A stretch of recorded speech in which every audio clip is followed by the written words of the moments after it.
Bonjour ou bien bonsoir zanmim, ou même kap gade vidéo ça.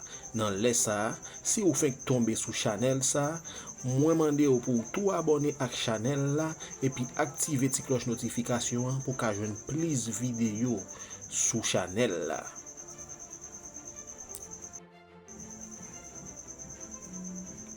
Pas quitter la vie crasé rêve ou. Leve campé, jodi a même. La vie pas toujours facile. Gen jour bagay yo kon paraît pi grave. Ou même kon pa wè kote résultat rêve yo ap sorti. Ou kon perdit force, ou pas kon ki sa pou faire.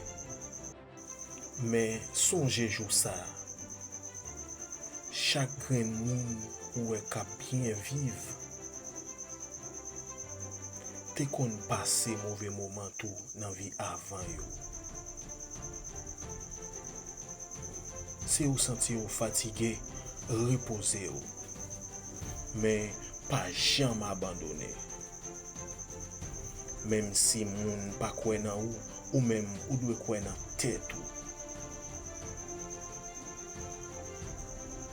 Parce que force ou pas sorti dans mes moun.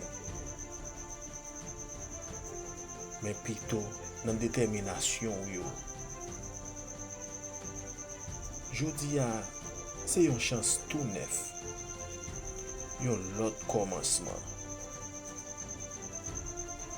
Yon belle opportunité pour montrer tête ou que ou capable.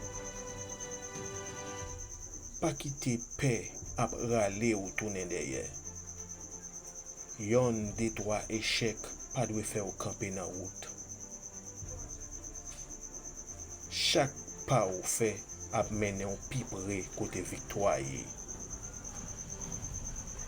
Continuez à avancer, continuez quoi, continuez gommer.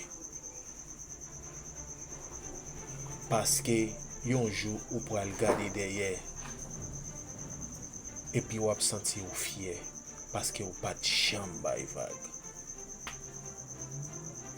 Bon Dieu mette force nan ou, pas quitter la vie bateau. Résultat ou nan men ou, c'est ou kap choisi, c'est loué positif ou soit négatif. Négatif là, c'est pas bataille même. Positif là, c'est bataille juste pour arriver gagner. Abonnez, like, partagez, commentez. Pia motivation.